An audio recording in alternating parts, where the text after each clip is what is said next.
Back here in HQ, it is time for Jamie's start of the week. Jamie has been on a heater, man, a 3-week heater to be exact. So we're going to see if we can make it 4 in a row.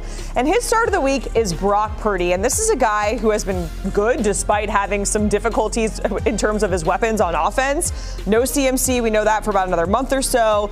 Dealt with the whole hold-in situation with Brandon Ayuk. And then we had Debo and Kittle missing the same game because of injuries. And even with that, Purdy put up almost 32 fantasy points. Shout out to Juwan Jennings as well.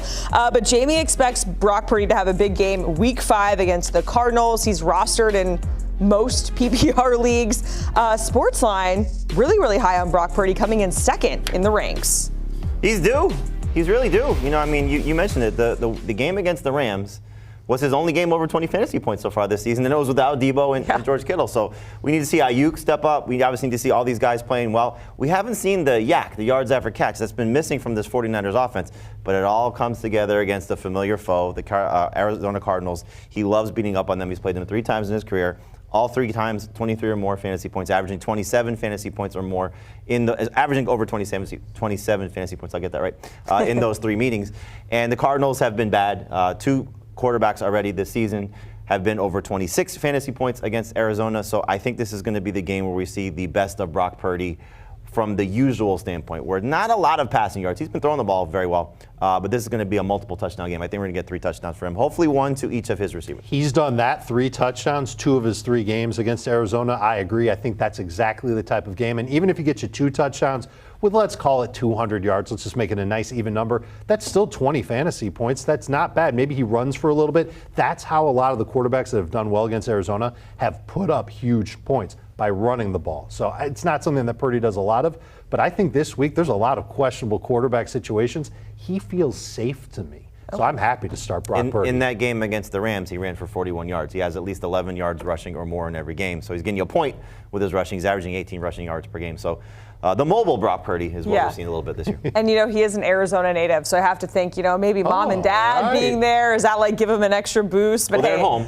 They're at home, so, you know, my gosh. But facing the Cardinals, I guess. But they always, whatever. Yeah. He'll put on a show for his friends back home. Yeah, exactly. We forget about that because he went to Iowa State. I know, I always think, forget. oh, he must be from around. No, he's not. I was thinking about this with Brandon Ayuk, too, because he went to ASU. You know, so he got they just like playing that team no matter where it is. And speaking of Brandon Ayuk, he is somebody else that is going to be in your starts on your list. I hope he's a start for a lot of fantasy managers because he's been a bust so far. He has yet to get over 10 fantasy points in a game this season. But again, he's due, and he's got a great history against this team as well. 3 of his last 5 games against the Cardinals, he's been north of 16 fantasy points. So I hope he hits what his projections are here because that would be a season high. But let's get to another level that we know Brandon is capable of. Like I said, I'd like to see all 3 of the main weapons for Brock Purdy, Kittle, Ayuk, Debo, all finding the end zone. Amari Cooper is also due for a big game. He's got 1 good game so far this season. It was against the Giants in week 3. He's been sub 10 fantasy points in all of his other 3 matchups. But Washington just bleeds fantasy points to opposing wide receivers, number 1 in the position in terms of points allowed. So hopefully Cooper comes through with a big game. I think Deshaun Watson's going to have one of his better games, and Cooper will typically be a big part of that. Dontavian Wicks has a big opportunity in front of him now because of the absence of Christian Watson. Thankfully, Watson's not going to go on IR, so Wicks may not have the long leash that we were expecting. But at least in the short term, in this matchup against the Rams, they give up so many big plays. Jordan Love should be looking for Wicks along with Jaden Reed, Romeo Doubs as well. But I love the setup for Dontavian Wicks. And then Najee Harris has been awful. He's been tough to trust. But he does have this great opportunity against the Cowboys defense that's missing 2 of its key pass rushers. And I think we'll see the Pittsburgh Steelers offense able to do almost whatever they want to, but I know they're going to want to run the ball. And no Jaylen Warren, at least not in practice so far. Cordero Patterson left the game last week, so he's also banged up. They're going to bring a couple guys off the practice squad to help out, but this should be the Najee Harris show, and he has 11 targets in his last 2 games, 8 catches. He's getting more involved in the passing game. That's what we love to see. So just find the end zone, Najee. You'll make a lot of fantasy managers happy. He was real close 2 weeks ago for finding the end zone, and this should be the game where he does it. And Amari Cooper should have had a monster touchdown last week. Got called back by a penalty. I am a little nervous about that Browns offense, not because of the matchup, but because 4 starting offensive linemen might not play. And that means that Deshaun Watson's going to have to get the ball out quick. It could be a mess, but still too much upside for Amari Cooper. he's in my top 24 at wide receiver this week. Okay, Dave, we're going to get to your starts, and we have DeAndre Swift in there, and it's a tale as old as time because weeks 1 through 3, he put up 5 or less fantasy points for me, so I bench him naturally, right, as one does. And, of course, week 4, he puts up, what, like double digits, 22? 29.5. Yeah, 29.5. Yeah. I think it was 22 in my league. But you won, didn't you? You're probably I did win. half PPR. Yeah, half PPR. I did win. However, a lot of people that had DeAndre Swift on their that's a bench big did difference. not win. But Of course it's a huge difference. We're starting him this week. His role changed last week, and this is for the better, and this is what makes me confident in DeAndre Swift this week. 7 targets, 7 catches. That includes 3 designed targets. These are screenplays where he gets the catch, gets some yards after it. Chicago kind of beat it into Caleb Williams' head. Hey, it's okay to check down once in a while. And he did it in that game, and now he's taking on Carolina. They can't stop anybody on the ground. So DeAndre Swift, a top 20 running back for me in week number 5. Justin Fields is a top 10 quarterback. Jamie said it. They should be able to do whatever they want to. The Cowboys will not have Micah Parsons, will not have DeMarcus Lawrence. That means he'll have time to throw, Fields will, and he'll be able to just take off whenever any pressure that the Cowboys do muster up gets near him. I think he's good for another 20-point game. Jamie, how long have I been against Javonte Williams? How many months? Speaking of a tale as old as time. Yeah, right. But I like him this week because he gets the Raiders 15 or more non-PPR points to a running back in 3 of their 4 games this season. Javonte dominated carries and playing time for the Broncos last week. T. Higgins' volume is in his favor against the Ravens. Brian Thomas Jr., 9 targets in each of his past 2 games. He had 22 PPR points basically in week number 4. I think he bounces back in week number 5. And you saw Tucker Kraft on that list. Really was terrible the first 3 weeks of the season. He pulled a DeAndre Swift, and really it was because the Packers threw so much in week number 4. I think they're going to need Kraft again in week 5. Good streaming tight end, which means by default, because tight ends suck, he's a top 10 guy this week. Just needs 6 targets. Last year he had 4 games with at least 6 targets. He scored 10 or more PPR points in 3 of them. If you get 10 PPR points at the tight end position right now, you're basically a top 5 guy. So hopefully he just keeps that volume up. And again, no Christian Watson, so all these guys now become a little bit more elevated. And Luke Musgrave also banged up as well for the Packers. Yeah, so if you got Kraft on the waiver wire, congratulations to you for this week. Dave, let's talk about your sits, and we're talking about Patrick Mahomes. And Jamie, this is something you mentioned in an article. We have to go back to week 7 of last season, the last time that Patrick Mahomes had more than 25 fantasy points, which is crazy. More than 20. 1 game over 20 in the last 7 games. It's pretty since week 7 of last year. How about in his past 20 regular season games, he's had 20 plus in 8 of them, 25 plus in 3 of them. Oh, there's the tweet. There we go. That I sent out. And you can see at the bottom of this tweet, he's still throwing the ball a good amount. He's just not getting crazy yardage. He's not having a lot of those 3 touchdown games that we kind of got accustomed to. And I thought he'd have a lot of them because the receiving corps added Xavier Worthy, added Hollywood Brown. I thought Rashee Rice would be good. I didn't think he'd be that good, but now he loses Rashee Rice. Marquise Brown's not playing for them this year, and Xavier Worthy had the big splash play, a touchdown last week. Mahomes still had 15 fantasy points in that game. And oh, by the way, he's taking on the Saints. They did a number on Dak Prescott already this year. Jalen Hurts too.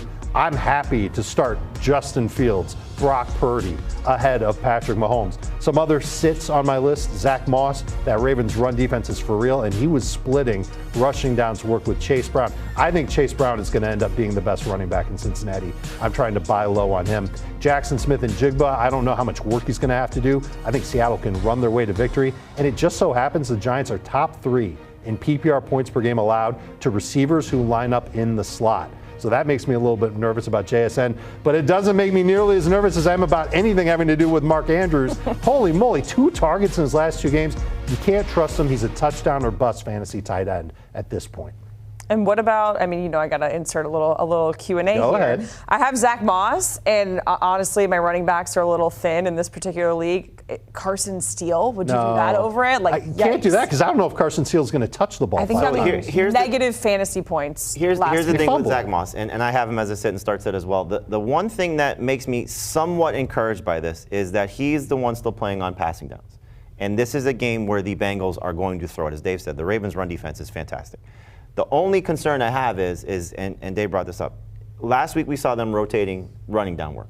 Do they give all the running down work now to Chase Brown? And then you're just relying on the passing downs work for Zach Moss.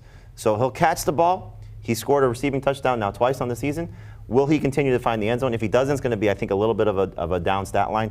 But you see here, Dave says sit. I say he's the bust alert for me. Heath still likes him. Sportsline. It's a bad week for running back. So don't go Carson Steele. Stick with Zach Moss, but just don't expect a big game. I'd be okay flexing Zach Moss. That's a but good move. I would hope that you'd have a better receiver that could start ahead of him on your bench. 100%. Let's go to your And this sits. has been the Jacqueline Hour. No, there's more to come, Jamie. Buckle up. We got to get to your sits. We got to get to your sits first, though. We're talking about the Steelers defense. They're the real deal. So, of course, Dak Prescott is on your sits list for Week 5. Dak Prescott, Kyler Murray, 2 quarterbacks that were drafted as starters, 2 guys that are in some tough spots this week. Dave mentioned the Saints did a number on Dak. He's had 2 really bad games so far this season, and now you're asking him to take on a Steelers defense that's really pissed off after what happened to them in the Colts game last week where they couldn't get to the quarterback. They're going to get to Dak. Now, he's going to throw a lot because the run game is certainly not existent right now for the Cowboys, but I think this is going to be a sub 20-point game for Dak. And really, he's got one game over 21 fantasy points per game. Last week was just a 20 against the Giants, so he's not having a good fantasy season, and I think these projections are right. He's going to be under 20 fantasy points. Kyler Murray has one good game, and if you were to say the last 2 weeks he's taken on Detroit and Washington and couldn't get over 18 fantasy points, he's been bad. And this is not the week to trust him against the San Francisco defense that's had his number 4 of his last 5 games against 49ers. He's been under 20 fantasy points. I don't think this is going to be a great week for Kyler Murray, so I try to sit him as well. The big name on this list clearly is Tyreek Hill. Now, this is not an outright sit Tyreek Hill because we saw last week Tyler Huntley just missed him on a ball down the field. He can make your fantasy week in one play.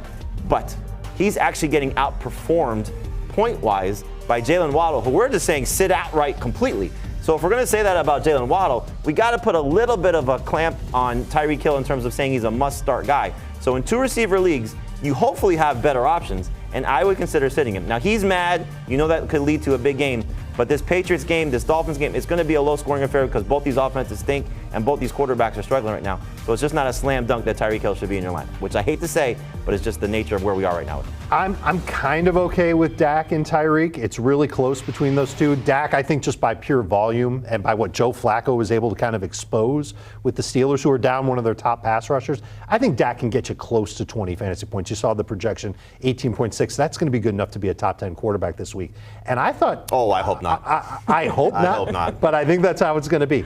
Tyler Huntley, I thought, played a little bit better as the game went on last week. And look, he's only been with the Dolphins for like 3 practices. Another week worth of practice. I think Tyreek Hill will be okay. I've got him as a top 24 receiver. Yeah, not a top 20 guy. So I don't know where you have him. But 25. So right on the fence. Most people aren't sitting Tyreek Hill. And again, I get it. Yeah. But in a 2 receiver league and a flex, especially half PPR like you're in, if you have the chance to play a running back in the flex and you have 2 better receivers, you're sitting Tyreek Hill. Would you start Hill or Zach Moss? In half PPR, I start Moss. Wow. I'll take Tyreek. He's finding the end zone. Tyreek's That's not. true. I guess that's a true point. But Brian Thomas Jr., who was on my list, easily ahead of Tyreek. I take both Jaguars receiver over. Wow. Yeah, I would too. And that's saying something. Zach Moss, I have him in one league. I have Chase Brown in another. So that brings us to our bonus question of the hour. Chase Brown, Charbonnet in a flex, or Tyler Lockett? Yikes. I go Chase Brown, just with the hope that he's getting more involved. Yikes is so not encouraging. Yeah, Dave. I'd like to know who's on waivers. You might be able to find somebody You who's think? better, honestly, on waivers, because I'm worried about Lockett. He always has upside, but he never gets more than like 10 fantasy This is half or points. full PPR? This is half PPR. So there might be a chance that both Rams receivers are available, Tutu Atwell and Jordan Whittington. Keep an eye on 2 Giants. If Devin Singletary is out, Listen, Tyrone Tracy could be the option there and going to get a lot of work against a really banged up Seahawks defense. And Darius Slayton, who may get an opportunity here without Malik Neighbors. They're throwing the ball right now. 65% of their targets for the Giants are going to 2 players. That's a lot. Yeah, That's a lot. So some of them have to shake out. What about Wan'Dale Robinson if he's on the waiver wire? Well, Robinson would be an easy one. I mean, I was thinking of guys that are just readily available. Right. But yeah, and any of the injury replacement guys, and take a look. Alexander Madison. Zamir White got hurt in practice yesterday. He's available about 25% of leagues. If Madison's the full-time starter, he may run away with the job. He already is. All right, I'm taking notes. because I'm going up against the commish, Tommy Tran. So I got to try to stay perfect against Tommy him. Teaser? Yes. The new proud father? Exactly. Right. Papa Tran, yes. This is your undefeated team? My undefeated team, yes. All my eggs are in the basket You here. may just have to, give him one, as a gift. That's not how this works. That's Jamie. not at all. Absolutely no, not. this is the time to beat Tommy because he can't be down about it because he's got the newborn. Exactly. So I'm trying to go 5-0. Keep you all posted. Jamie, Dave, we certainly appreciate it. You never tell us. You never tell us. I never tell you. I'm so humble. You would never know that I'm 4-0 in fantasy. You can hear the guys on Fantasy Football Today. Download, follow, listen, ask your questions wherever you get your pods, or you can scan that QR code.